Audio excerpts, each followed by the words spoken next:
"This represents Islamophobia," she declared, her voice breaking on the final word as tears streamed down her cheeks, asserting that this is merely racism masquerading as oversight, and the American public sees directly through it. The entire committee room seemed to suspend its breathing as Representative Ilhan Omar stood at the witness table in the Rayburn House office building, room 2154, 7 hours into her testimony. Her poise had finally fractured completely after such a long duration. She wept openly, not as a performance, but truly cried. She recounted the tale of the refugee camp, the war, the 12-year-old girl who spoke no English, the death threats, and the man who had rushed her with a syringe just the previous week. For 30 seconds, she held the complete attention of the room. For 30 seconds, she appeared sympathetic, even to those who opposed everything she stood for. Then, she uttered the word Islamophobia, and the atmosphere in the room shifted instantly because everyone had been observing for 7 hours.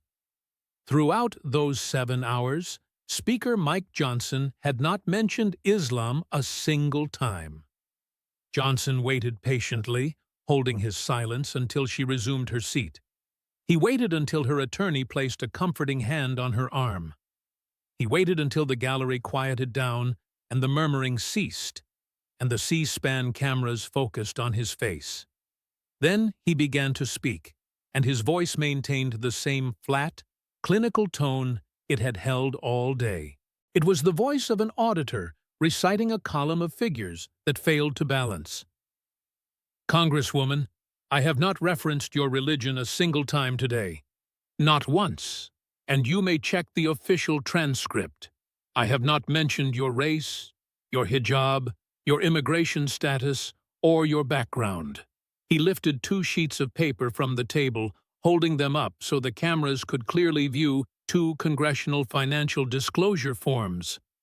These were the dullest documents in Washington, the sort that nobody ever bothers to read.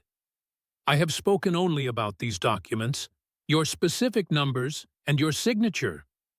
He arranged them side by side for comparison. "This document states that your household net worth was $158,000. This subsequent one states it is now worth up to $30 million. You earn $174,000 a year, and in 7 hours, you have not accounted for a single dollar of the difference." He looked directly at her. Then he shifted his gaze to the gallery, looking at the Somali-American women who had driven from Minneapolis, Muslim women from her own district and her own constituents. Are they Islamophobic or are they racist? They desire to know the exact same thing that I want to know. He paused for effect before asking where the money came from. Silence followed. It was the type of silence that carries physical weight. It was the sort of silence that cameras adore and politicians dread. Omar's mouth opened and then closed again without sound. Her attorney whispered something to her. She simply shook her head.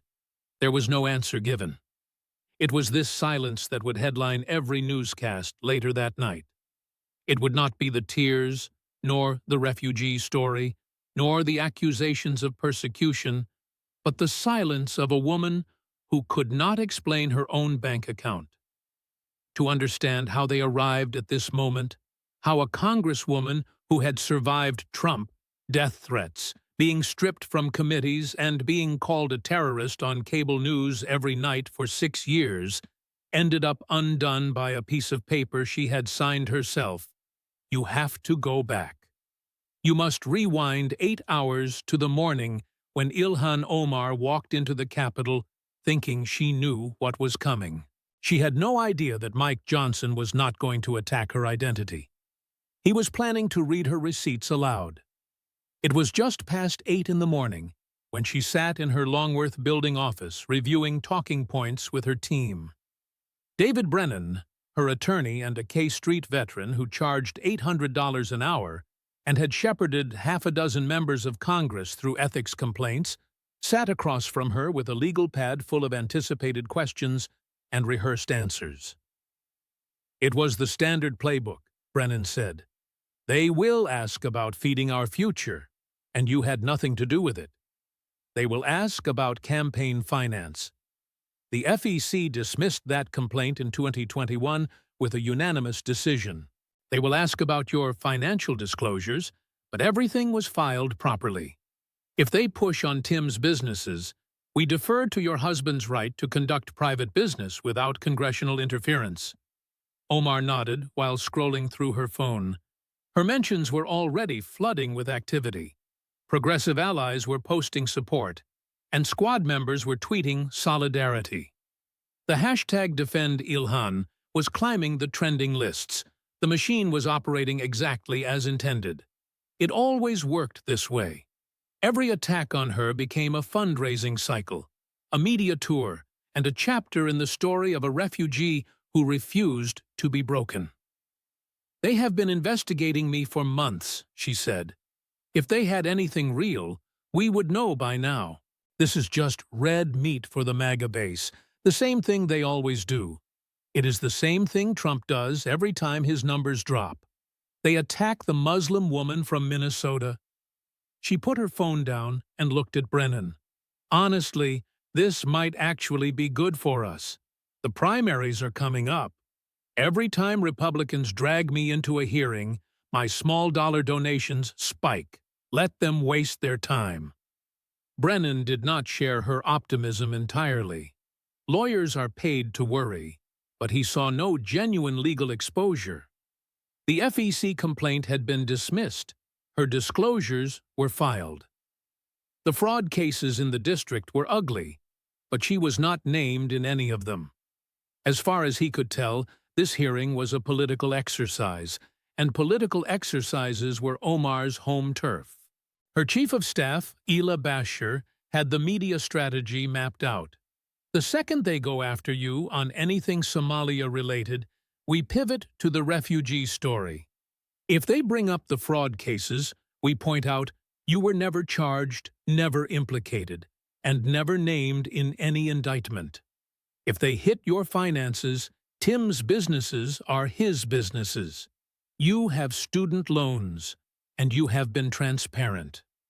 "I have been transparent," Omar said, and she believed it because she had told herself the same thing so many times it had calcified into conviction. The FEC had dismissed the complaint. The financial disclosures were filed. The fact that Tim Minette's company had gone from being worth $1 to being worth $25 million in a single year was just good business. The fact that she had refused to disclose his exact ownership stakes was her right. What she did not know, and could not have known, was that 3 blocks away in the Speaker's office in the Capitol, Mike Johnson was preparing something she had not anticipated. It was not an attack on her identity, nor a conspiracy theory about Somalia, nor even a criminal accusation. It was something much simpler and much more devastating. He was going to read her own paperwork back to her. Johnson sat at his desk with Tom Emerson, his chief counsel and a former assistant U.S. attorney who had spent 12 years prosecuting public corruption in the Eastern District of Virginia. Emerson had a reputation for being meticulous and humorless, which made him excellent at his job. "Walk me through the sequencing one more time," Johnson said. Emerson flipped through his outline. "Phase 1 is the district where we establish what happened. Feeding our future involved 250 million stolen, 78 indicted, and 56 convicted, almost all in her district. We make it real, read names and sentences, and show the map. We establish that this did not happen in some abstract place. It happened in the 5th Congressional District of Minnesota, which she represents. Phase 2 is proximity, focusing on Safariland, the fundraisers, and the staffer who got convicted. We show she was not just a bystander, but that she was in the room and knew these people.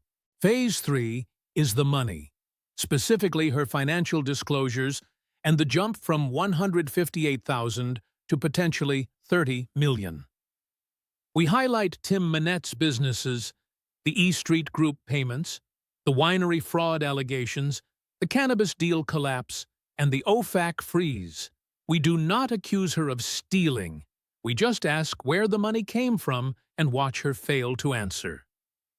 Phase 4 is her own words, where we play the clips like the Benjamin's tweet, the Somali speech, and the defense of fraud investigators being racist. We let her contradict herself in her own voice.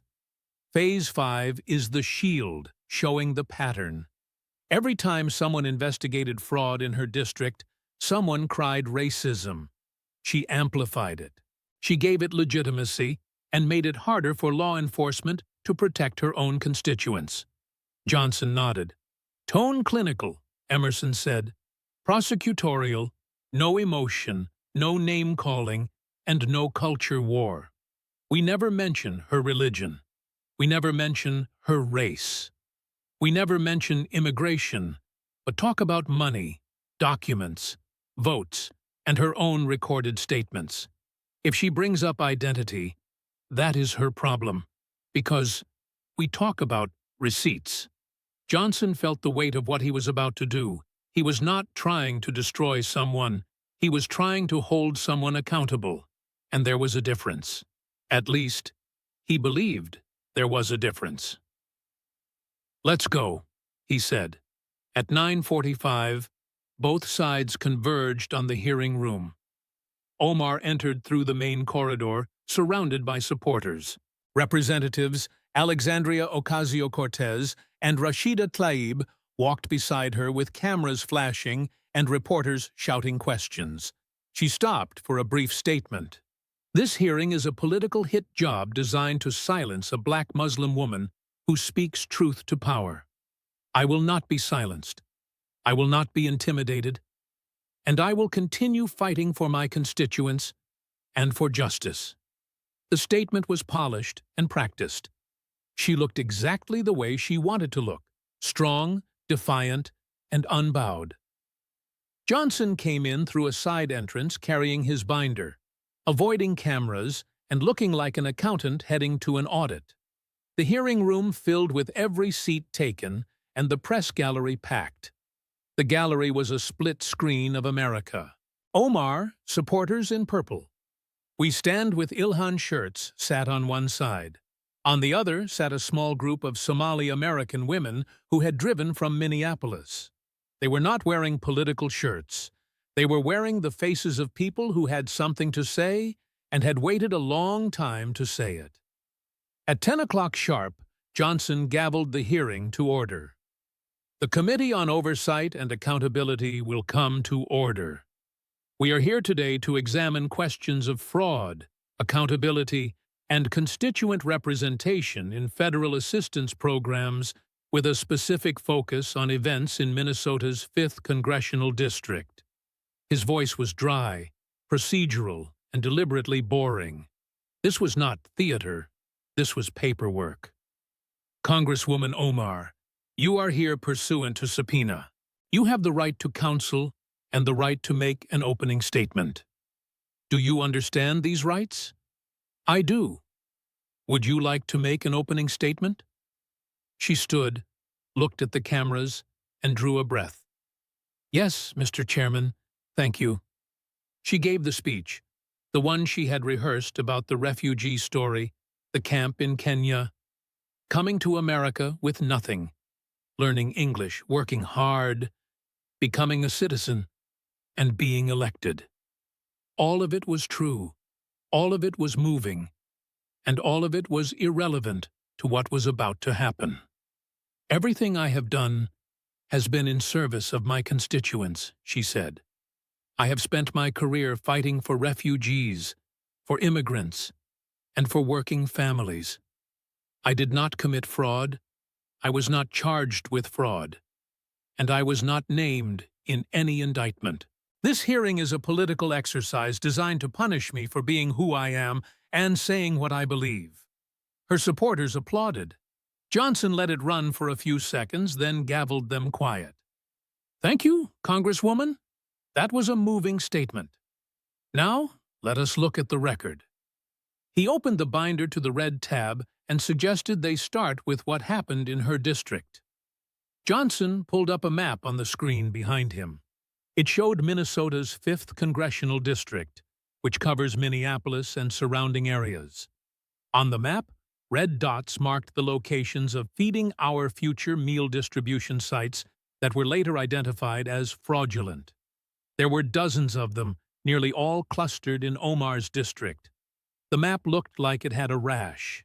The Feeding Our Future scandal, Johnson began, is the largest pandemic-era fraud in American history.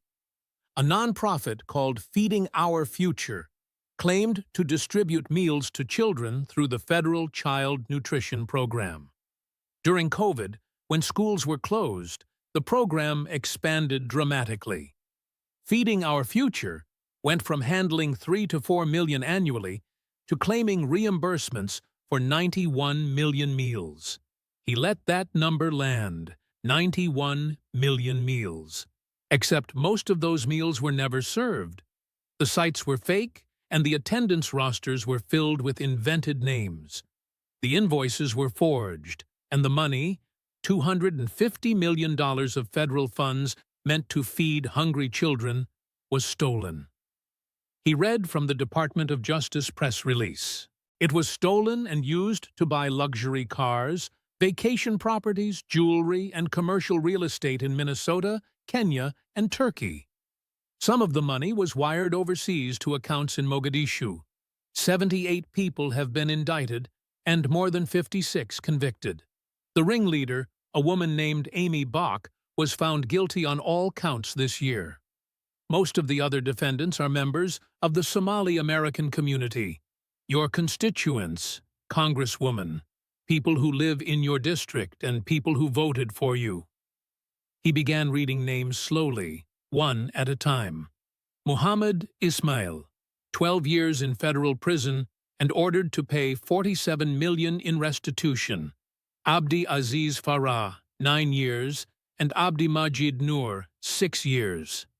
He went through a dozen names. Each one was a constituent, each one was a federal conviction, and each one was a story of money stolen from programs designed to feed children. The room was silent, except for his voice and the scratch of reporters' pens. In the gallery, a woman pressed her hand to her mouth. She recognized some of the names, and she lived on the same block as one of them. He had driven a 10-year-old Toyota until the fraud money came in. Then it was a BMW. Everyone on the block noticed, but nobody said anything. Now, Congresswoman, when did you first become aware that there were problems with this program? Omar shifted in her seat and her lawyer leaned forward. Congresswoman Omar was never involved in the Feeding Our Future organization and had no role in it. I did not ask about her role, Johnson interrupted gently. I asked when she became aware. The Minnesota Department of Education flagged irregularities as early as 2020. Their inspectors visited sites that claimed to serve thousands of meals a day and found empty rooms with no children, no food, and no evidence that a single meal had been served. The department tried to slow reimbursements pending review. And what happened? He answered his own question.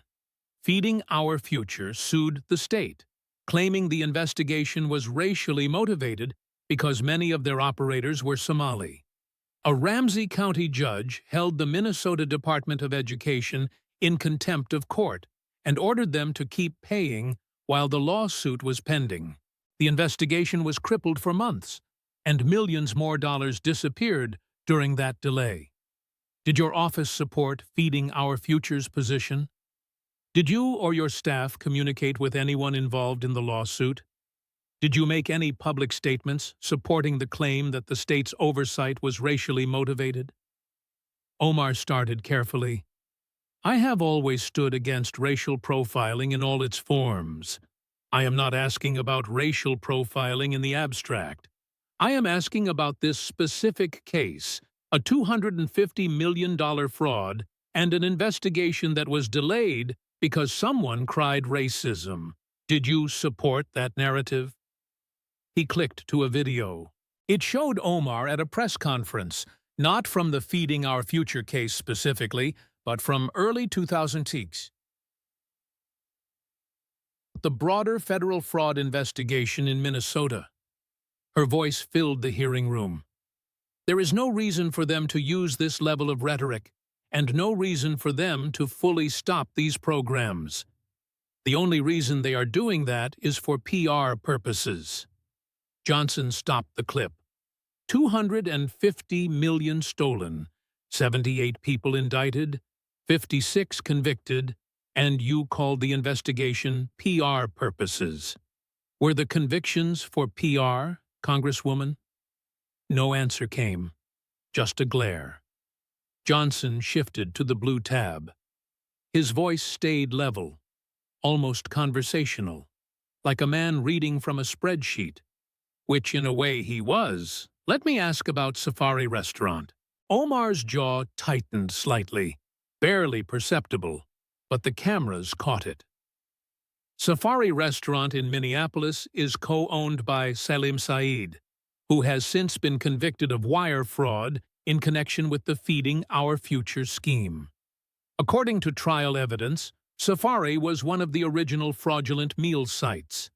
It is a restaurant with approximately 40 seats that claim to be serving thousands of meals per day to children. He pulled up a photograph. Omar was at a community event at the location, Safari Restaurant. The photo was from a local Minneapolis news outlet covering a campaign season community gathering. You held events at this location, multiple events, and you knew the owners. Your opponent in the 2003 primary, Don Samuels, stated publicly that Safari was a political hub in the Somali community. To quote him, "If you are going to be in politics, you need to go through the people at the Safari Restaurant. They kind of control the politics." A former member of your own staff was also convicted in the Feeding Our Future case. Omar shifted. Mr. Speaker, attending community events is literally my job. I attend events at churches, mosques, restaurants, and community centers. I understand that, and I would not bring up a restaurant visit if it were just a restaurant. But this restaurant was claiming federal reimbursements for thousands of meals per day. Its co-owner is now in federal prison, and you were there regularly enough that political operatives in your district considered it essential to your political network. Omar's lawyer interjected, saying that attending a community event at a restaurant does not imply agreement. Johnson said attending an event does not imply anything on its own. But I am establishing proximity because the question the American people are asking is not whether you personally filled out fake meal count forms. The question is whether the largest fraud in American history happened all around you, in your district, among your supporters, at locations you frequented, involving people on your staff, and you somehow noticed nothing. You, who pride yourself on being the most connected, most attentive, most community-engaged representative in Congress. He leaned forward slightly. A restaurant with 40 seats claiming to serve thousands of meals a day to children, with operators driving new BMWs and buying investment properties in Nairobi while running supposed children's nutrition programs out of storefronts with no kitchen equipment. Did none of this seem unusual to you? I do not audit restaurants. No, but you defended the people who were supposed to be auditing them. When investigators tried to look into it, you called it political persecution. When federal agents were sent to Minneapolis, you called it confusion and chaos. When convictions started coming in, you characterized the entire effort as an attack on the Somali community. He paused. Who were you protecting, Congresswoman? Your constituents or the people who were stealing from them? The room stirred and a murmur rose from the gallery. One of the Somali-American women from Minneapolis wiped her eyes. She did not look angry. She looked tired. Johnson opened the green tab. This was the section that mattered most. and everyone in the room could feel the shift. The district questions were context, and the Safariland questions were proximity. But this money was the kill zone. Let us talk about your personal finances. He held up the two disclosure forms again, side by side for the cameras. In 2022, your household net worth was listed as between $50,000 and $158,000. That is modest and relatable. That is what most Americans would expect from a member of Congress who talks constantly about student loan debt and economic justice. In 2024, your household assets are listed as potentially worth between $6 million and $30 million. Your husband's stake in a winery is valued at $1 to $5 million, and his stake in a venture capital firm called Rose Lake Capital is valued at $5 to $25 million. That is a change of somewhere between 4,000% and 20,000% in 2 years. He set the papers down. Now, I understand that asset values can grow, and I understand that investments can appreciate. But let me walk through the timeline of your husband's business career, because the committee has done significant research, and the American people deserve to see it. Tim Minot, your husband since 2020, was previously a political consultant who ran a firm called E Street Group. Your campaign paid E Street Group approximately $3 million between 2018 and 2020 for consulting, advertising, travel expenses, and production costs. At one point, your campaign constituted 66% of his firm's total federal revenue. After the payments drew public criticism, you severed the campaign's relationship with E Street Group. Your husband then pivoted to new ventures. Venture number 1 is a California winery operated with his business partner, Will Haler. An investor has sued them, claiming they promised to triple his $300,000 investment and instead made the money disappear. The lawsuit seeks $780,000. Venture number 2 is a cannabis business in South Dakota. 3 marijuana entrepreneurs say they are owed $1.2 million from a failed deal with Minette and Haler's company. Venture number 3 is Rose Lake Capital, a venture capital firm. In your 2023 disclosure, you listed its value as somewhere between $1 and $1,000. 1 year later, it was worth between $5 million and $25 million. Johnson looked up to let those numbers breathe. A company worth $1 becomes worth $25 million in 12 months. At the same time, the largest fraud investigation in Minnesota history is unfolding in your district. Your husband's previous firm was funded almost entirely by your campaign. His subsequent ventures have been accused of defrauding investors, and you have refused to disclose his exact ownership percentages in any of these companies. Omar's lawyer stood. Mr. Speaker, the Congresswoman's financial disclosures comply with all legal requirements. The values listed represent the total estimated value of the businesses, not necessarily her husband's individual share. Then, what is his individual share? Johnson asked simply. Silence. If the listed values represent the whole business and not his share, then what is his actual share? Is it 50%, 10%, or 1%? Your disclosures do not say. Congressional norms call for that information, but you chose not to provide it. Why? Omar spoke, her voice tight. My husband is entitled to conduct business privately. You file joint tax returns. His income is your income. His assets affect your financial interests, and you serve on committees that vote on legislation affecting investment and business. The American people have a right to know whether you have financial conflicts. That is not persecution. That is the law. He pulled out one more document. I also want to note that one of your husband's companies had funds frozen by the Treasury Department's Office of Foreign Assets Control, OFAC. This is the agency that oversees sanctions enforcement, terrorist financing, and money laundering. Can you explain why OFAC was involved with your husband's company? Omar's lawyer whispered urgently. She shook her head. We are not going to discuss pending legal matters. So there is a pending legal matter involving OFAC and your husband's company. More silence followed. The lawyer's face said everything. Johnson sat back. Let me summarize. Your campaign paid your husband $3 million. His businesses have been accused of fraud by multiple investors. One of his companies had funds frozen by the anti-money laundering arm of the U.S. Treasury. Your household went from being worth less than a used car to being worth potentially $30 million in 24 months. And you cannot or will not explain any of it. He picked up the 2 disclosure forms one more time.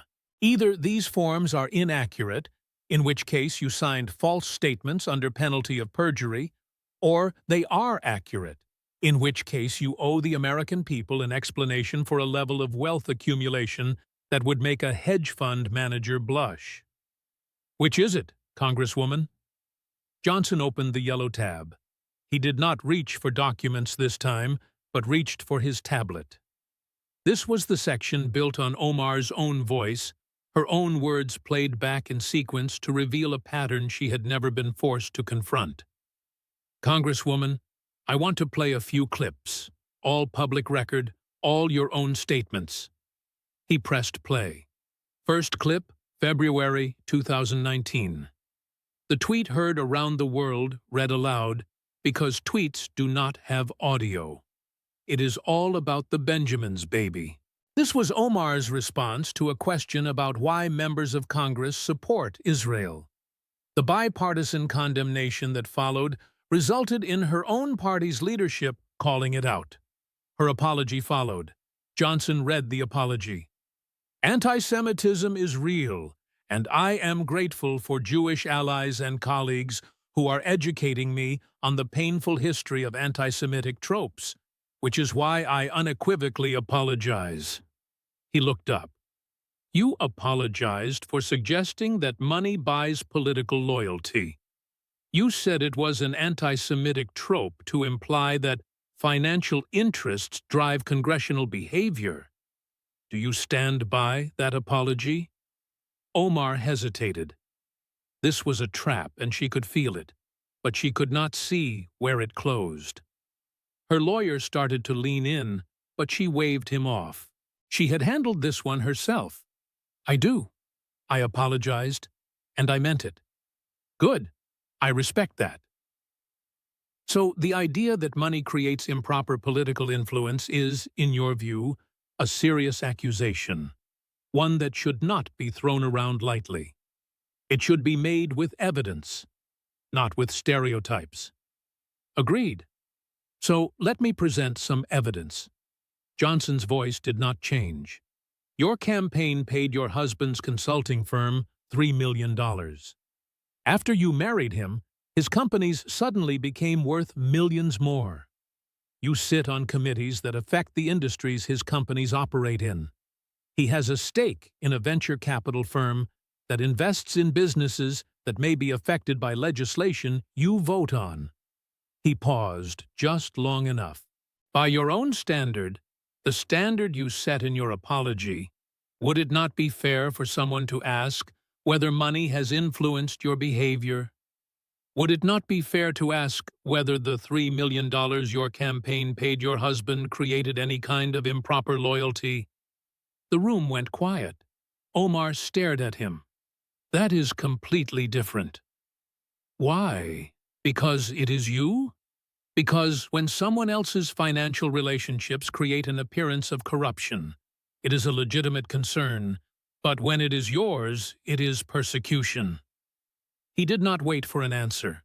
He moved to the second clip, January 27, 2024.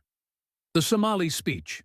Johnson played the actual video of Omar speaking in Somali to a room of constituents at a Minneapolis hotel. He showed the viral translation that had spread on social media, the one that claimed she said her top priority was to put Somalia first. Then he showed the independent translation from PolitiFact and the Minneapolis Star-Tribune, which said the viral version was distorted. "I want to be fair," Johnson said. "The viral translation was inaccurate, and independent translators confirmed that you were speaking about the Ethiopia-Somaliland dispute over sea access and encouraging civic engagement. I am not going to use a bad translation against you, for that would be dishonest." Omar visibly relaxed for 1 second, the briefest flicker of relief. But that single word pulled the tension back like a bowstring. "You retweeted a translation of your own speech that read, 'While I am in Congress, no one will take Somalia's sea.' You retweeted that yourself from your own verified account, not a hostile translation by your enemies. It was your own account, sharing what you considered an accurate summary of your own words." He showed the retweet on the screen. Omar's handle, the quote, and the date were visible. "Is that an accurate reflection of what you said to that room?" "I was advocating for my constituents' concerns about a foreign policy matter. You were pledging your congressional office to a foreign country's territorial dispute. You did not say you would advocate for a diplomatic resolution. You did not say you would raise this issue through appropriate channels. You said no one will take Somalia's sea while I am in Congress. You made your seat in the United States Congress into an instrument of Somali foreign policy. And you were proud enough of that statement to share it yourself. House Majority Whip Tom Emmer, your own state's Republican whip, called those remarks appalling and demanded an ethics investigation. Governor Ron DeSantis called for your expulsion and deportation. Those were overreactions. I am not calling for your deportation, but I am asking a simple question. When you told a room full of Somali Americans that while you are in Congress, no one will take Somalia's sea, were you speaking as an American congresswoman or as a representative of Somalia? He played the third clip, January 2026. Omar on Face the Nation talking about the federal fraud investigation in Minnesota. Her voice was again unmistakable. There is no reason for them to use this level of rhetoric, and there is no reason for them to fully stop these programs, funding these programs. The only reason they are doing that is for PR purposes. Johnson stopped the recording. The room was very still. 250 million stolen, 78 indictments, and 56 convictions later. Children in your district went hungry because the meals they were supposed to receive were never served. The money was spent on luxury cars and real estate in Kenya and Turkey. Some of it was wired to Mogadishu, and you called the investigation PR. He leaned forward. Were the 56 convictions for PR? Were the 12-year prison sentences for PR? Were the children who did not get fed just props in a Republican PR campaign? Omar started to respond, but Johnson was not finished. Let me tell you who your community actually needed you to protect. He nodded toward the gallery. Those women right there, they drove from Minneapolis. They are Somali American mothers whose children were enrolled in these programs. Children who were supposed to get meals and did not. One of them reported it to your office. Your office never responded. A gasp arose from the gallery, then quiet. One of the women in the gallery nodded. She was not performing. She was confirming. Omar looked at the gallery. For the first time in the hearing, something flickered across her face that was not defiance. It looked like recognition, like she was seeing for the first time that the people she claimed to represent were sitting in the room, and they were not on her side. Who were you protecting, Congresswoman? Johnson's voice was quiet now, almost gentle. When you called the investigators racist, when you called the federal presence unnecessary, when you said it was all for PR, Were you protecting your constituents? Or were you protecting the ecosystem that was making your household very, very rich? He pulled up one final timeline on the screen, simple, chronological, and devastating in its clarity. 2020. State investigators flag irregularities in feeding our future. The organization accuses the state of racism. The investigation slows. A judge holds the state in contempt and orders them to keep paying. 2020 to 2022. Fraud continues unchecked.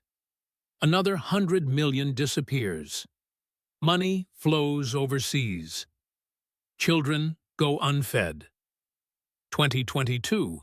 FBI raids and indictments begin. You characterize the scrutiny as political attacks on the Somali community. 2023. Convictions start. Your household net worth begins its dramatic climb. 2024. Your financial disclosures show assets worth potentially $30 million. You refuse to explain the wealth. 2025 to 2026. More convictions. Federal investigators estimate total fraud across multiple Minnesota programs may reach into the billions. You go on national television and call the investigation confusion and chaos. You say it is for PR. He pointed at the timeline. Every step of the way, when someone tried to stop the bleeding, the race card was played by the fraudsters, by their lawyers, by the organizations, and by you. You gave it legitimacy. You gave it a congressional seal of approval. You made it politically dangerous for any investigator, state or federal, to ask hard questions about fraud in your district, because they knew that if they did, a sitting member of Congress would accuse them of racism on national television. And the ringleader of the entire scheme, the woman at the center of all of it, was Amy Bach, a white woman. Prosecutors described her as using fake claims of racism to silence oversight. A cooperating witness called her God because of how much power she held over the network. She weaponized identity to protect corruption. And you, Congresswoman, whether you knew it or not, helped her do it. He paused. Let the room absorb it. Do you understand what that did? Not to the investigators, for they did their jobs anyway eventually, but to your constituents, to the Somali American families who reported fraud and were ignored, to the mothers who told their children's schools that the meals were not coming and nobody listened. They could not get help because the system was afraid of being called racist. They were afraid of the narrative you helped build. This was the part where it was supposed to fall apart for Johnson. This was the part where Omar was supposed to rise, give the speech, summon the full force of her story, the refugee camp, the journey, and the American dream, and turn the hearing into a rallying cry. She stood. Her voice shook, but not with weakness, with anger. I came to this country with nothing, she said. I fled war, and I lived in a camp for 4 years. I came to America as a 12-year-old girl who did not speak English. I worked, I studied, I became a citizen, and I was elected to represent my community. And every single day since I took office, I have been attacked for being Muslim, for being black, for being born in Africa, for wearing a hijab, and for daring to exist in this space. The gallery was riveted. Even Johnson listened. I have had death threats. I have been called a terrorist. A man charged at me with a syringe just last week. The President of the United States suggested I staged my own assault. And now you sit here in this committee room and you use my community's pain as a weapon against me. You use the fraud that hurt my people as a tool to destroy me. Her voice cracked. I did not steal anything. I did not commit any fraud. Every investigation into me has found nothing. The FEC dismissed the complaint unanimously. And still you drag me here. Still you parade my family's finances. Still you question my loyalty because that is what you do to people who look like me. She was crying now, not performing, actually crying. And for 30 seconds, the room felt it. The weight of her story, the reality of the threats, and the ugliness of what immigrants in public life face. 30 seconds where she was genuinely sympathetic. Then she made the mistake. The one we saw at the beginning of this story. "This is Islamophobia," she said, wiping her eyes. "This is racism disguised as oversight. And the American people see right through it. And now you know what happened next. You heard it at the top." Johnson waited. Let her sit down. Let the room settle. And then he picked up those 2 sheets of paper. The same 2 pieces of paper he had been holding all day. The most boring documents in Washington. And he said the words that would end up on every screen in America by midnight. "Congresswoman, I have not mentioned your religion once today. Not once." But hearing it again in context, after 7 hours of testimony, after the money trail and the safari photos and the Benjamin's trap and the Somali speech played back to her, and the timeline of fraud she had called PR. Hearing it now, it landed differently. It was heavier and final. "I have not mentioned your race. I have not mentioned your hijab, your immigration status, or your background. I have talked about financial disclosures you signed, campaign payments you authorized, statements you made on camera, and positions you took publicly." He held up the 2 disclosure forms. "These are your documents, your numbers, and your signature. If being asked to explain a 20,000% increase in your net worth is Islamophobia, then what do you call it when your own constituents ask the same question?" He turned to the gallery, to the Somali American women. "Are they Islamophobic? Are they racist? They are Muslim. They are Somali. They are from your district, and they want to know the same thing I want to know.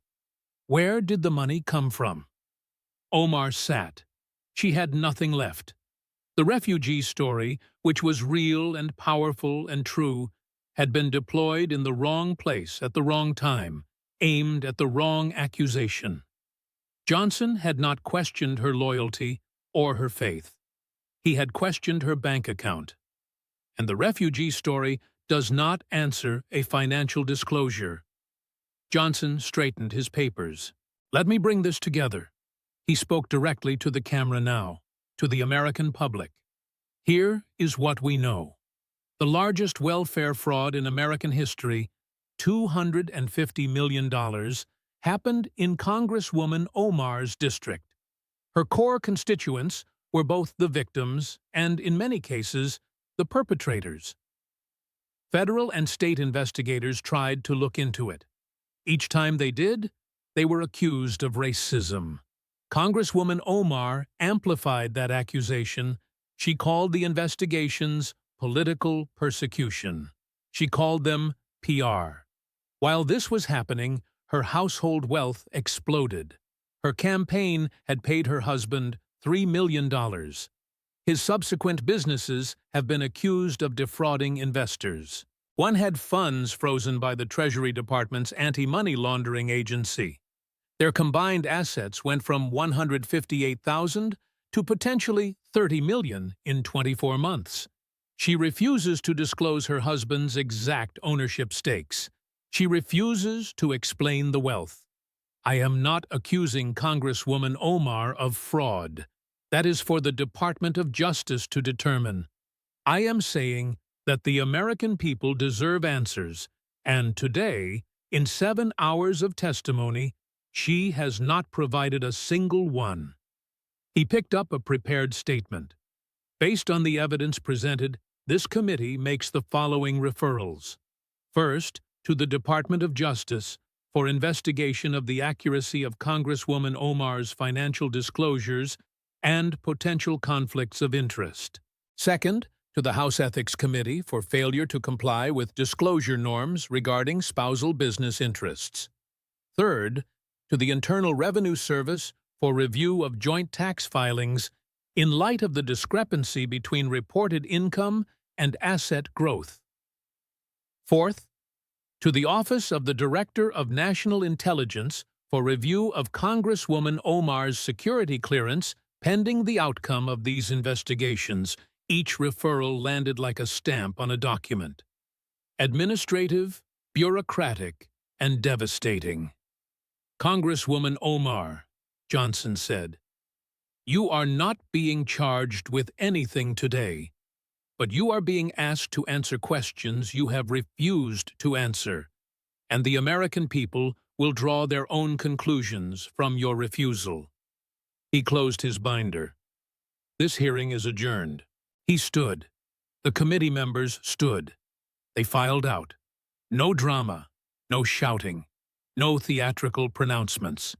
They left the way accountants leave an audit, quietly, having done the math. Omar sat at the witness table. Her lawyer was talking to her, but she did not seem to hear him. The cameras were still rolling.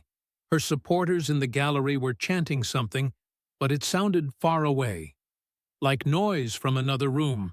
The Somali-American women from Minneapolis were already walking out. They did not look at her.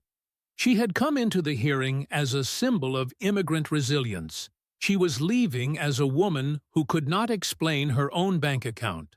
The clips went viral within minutes. Not the emotional moments, not the refugee speech, not the accusations of Islamophobia. The clips that spread were boring, devastating, but boring. A side-by-side of two financial disclosure forms showing $158,000 versus $30 million on a $174,000 salary. That was the tweet. That was the TikTok. That was the headline on every news site by evening. The New York Times ran it straight. Omar hearing raises unanswered questions about wealth.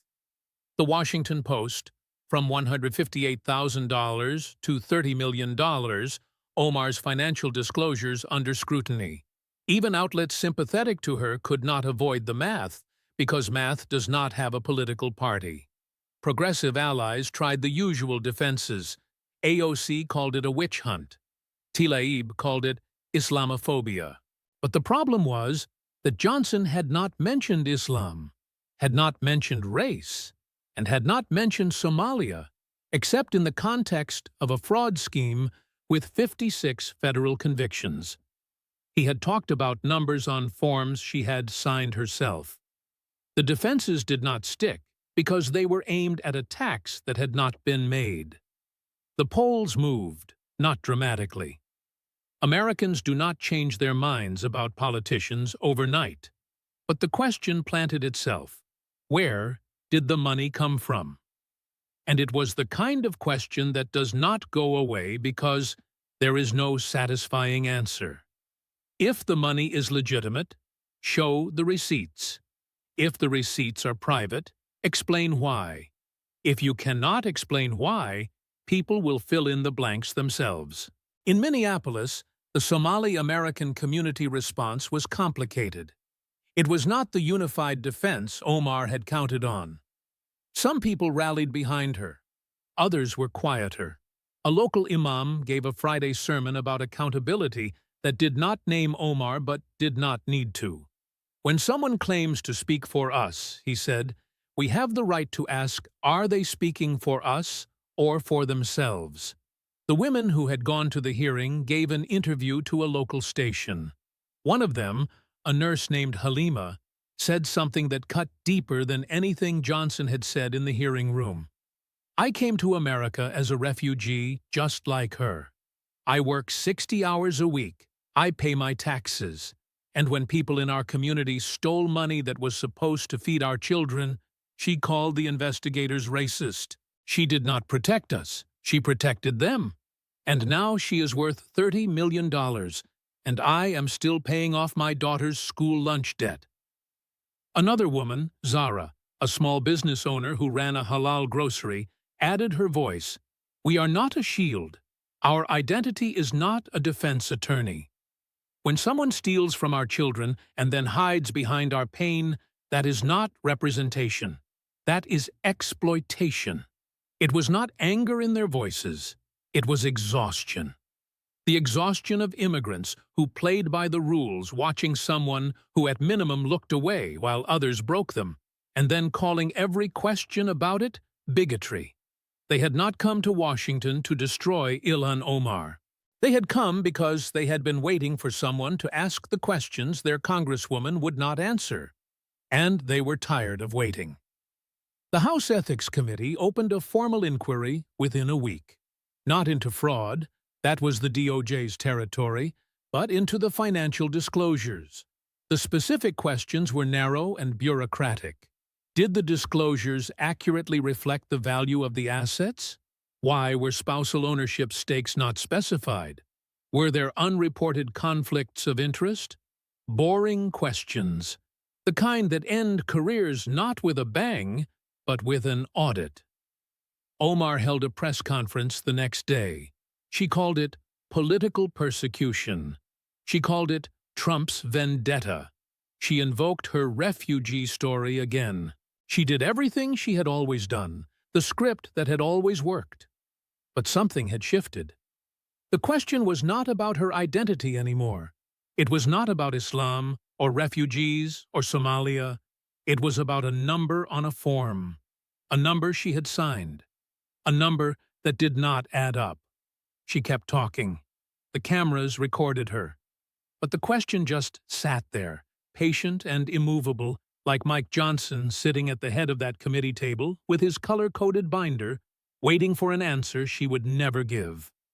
$158,000 to $30 million on a government salary in a district where $250 million vanished from programs meant to feed children.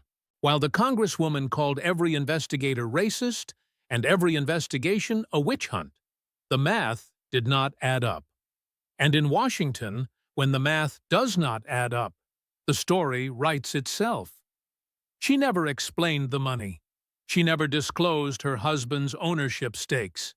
She never answered the question about why she called the largest fraud investigation in American history PR. She never addressed why her office did not respond to the constituent who reported that her children's meals never arrived. She never explained how a company worth $1 became worth $25 million in 12 months. She just kept saying the word Islamophobia into cameras that had stopped believing it.